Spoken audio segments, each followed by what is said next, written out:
After the dust settled on the Olympics in Paris, and our indoor climbing Olympic champions have been crowned, one question still remains. Who is the strongest outdoor climber out there? But how do you crown the best outdoor climber? Is it climbing the hardest boulders out there? Is it climbing the hardest sport routes? Or is it conquering the most dangerous peaks of the mountains? In this video, we will take a look at the hardest sport climbing routes out there, how they were established, who are the few that successfully climbed them, and where they are ranked now. Stay with us until the end to see which climber is the one that conquered the hardest routes in the world, and what's in store for the future of sport climbing. If you ask yourself what sport climbing is, it's climbing on cliff routes ranging from 10 to hundreds of meters, where there are pre-bolted anchors so climbers can use it as protection in case of a fall. But who decides how to grade sport climbing routes? Sport climbing routes are graded based on difficulty. The French system is the most commonly used, ranging from 5A to 9C. The grades run from A, easier, to C, harder, and have a plus as an intermediate grade between each one. For example, the grading will go 5A, 5A+, 5B, 5B+, 5C, 5C+, 6A, and so forth. Outdoor climbing grades are determined through consensus. The first person to climb a route, aka the first ascensionist, will assign a difficulty grade. Then anyone who comes in and climbs it after will either agree or challenge the grade. Breakdown of the different grades can be seen in the following chart. Not all routes have had ascensions, so those can still be graded as projects until they are sent. Let's take a look at how sport climbing originated. The sport started in the 1980s in Boueux and Verdun Gorge in France. Back then, the hardest routes were around the 7B+ grade. At that time, also the phrase red point originated. Red pointing a route means reaching from start to top without falling, resting on the rope, or using anything other than the rock, your arms and feet. There are three main athletes who push sport climbing forward. First, in the 1980s, we have German climber Wolfgang Gulick, who in 1984 climbed the first consensus 8B route in the world, called Manal im Rücken, in Franken-Jura, Germany. 7 years later, he also climbed the first consensus 9A route, Action Direct, also in Franken-Jura. A decade later, in 2001, Chris Sharma, the American climber based in Barcelona, climbed the first consensus 9A+ route, Réalisation, aka Biographie, in Seuze, the iconic crag in southern France. Sharma pushed the limits again in 2008 when he sent Jumbo Love, a consensus 9B in Clark Mountains, USA. After Sharma, the climbing scene was taken by a storm by Adam Ondra, the Czech climber who takes over the hard route scene. In 2012, Ondra red points Change, the first 9B+ in Flattinger Cave, Norway. Now, the hard part begins.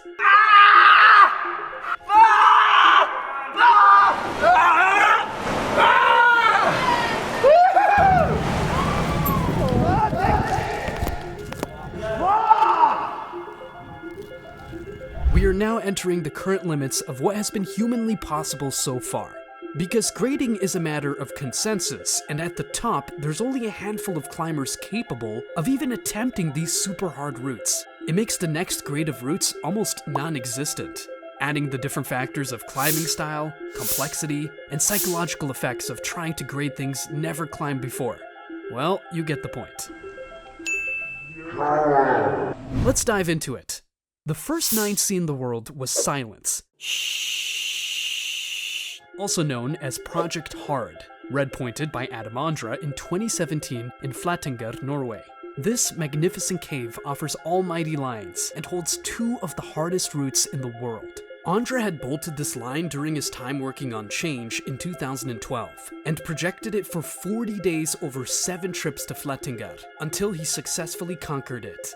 This route is 45 meters long with a demanding physical and technical nature. The first 20 meters or so are about an 8B route, leading to a V7 boulder problem, and then arrives at the crux, which is a sequence of 3 boulder problems graded at V15, V13, and V10. A major feat for any climber, let alone in the middle of the route. After Ondra ascended this almost horizontal climb, he dared to grade it a 9C, saying it was harder than any other route he's ever done by a margin. Fast forward 5 years, and no climber has repeated Silence, or climbed a different 9C until French climber Seb Bouin did it in 2022, when he was able to red point DNA, his 50-meter-long project in La Ramyrole, France, after working on it for over 250 attempts. This route differentiates itself from Silence for various reasons. Firstly, the rock is different. Limestone in DNA versus granite in Silence.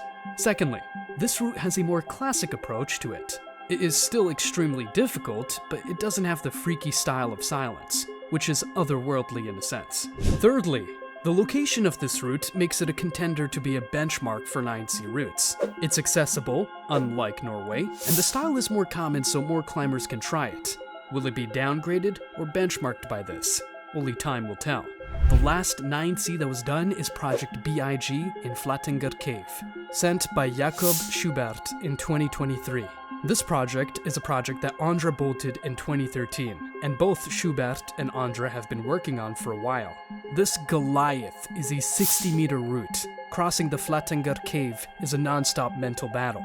Climbers who have worked on this route said that when you do the moves separately, it's not so bad, but linking everything together makes it stupendously hard. Finally, in 2023, Schubert was able to send this climb and reach the top while one of the holds broke on ascending.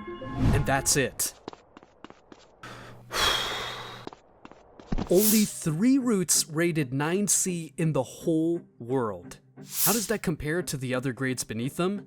Well, hard routes deviate in a logarithmic way. What does that mean? It means it's like a pyramid. Each step down has many more routes and many more ascenders. For example, in 9C, we have only 3 routes and 3 ascensions as we saw. When we move to 9B+, we already have 10 routes. Moving down to 9B/9B+, we have 5 more on top of that. And then we have 48 9B routes in the world. You see where this is going. The easier the route, the more there is of it. And the more time that passes, the more lines are bolted. In the early 2000s, you had one 9A+ route. Nowadays, you have over 250 worldwide. When we look at the climbers who have peaked these climbs, this is no different. This peak of hard outdoor climbing is reigned by no other than Adam Ondra, who is simply beyond everyone in the number of hard routes he's done.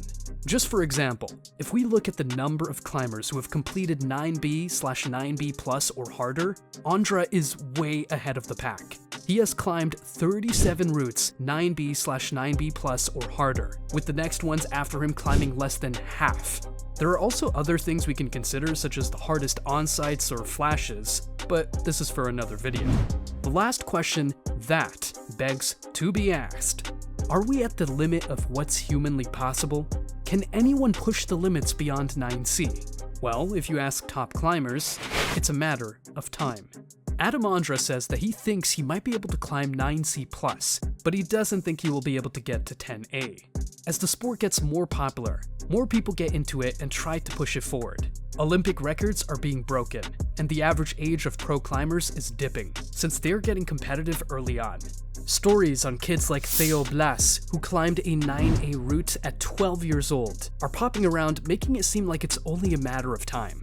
Also considering very strong climbers from other disciplines. Boulderers like Will Bossy or Sean Rabatou might decide to transition into sport climbing full-time, and then they could push boundaries as well.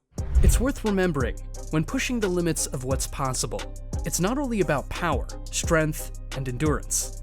When you reach the highest level, keeping a strong mind game is crucial, and not giving up on your projects. We want to hear from you. What do you think? Will anyone be able to climb a 9C+ soon? Are any of these current 9Cs overrated? Let us know in the comments below.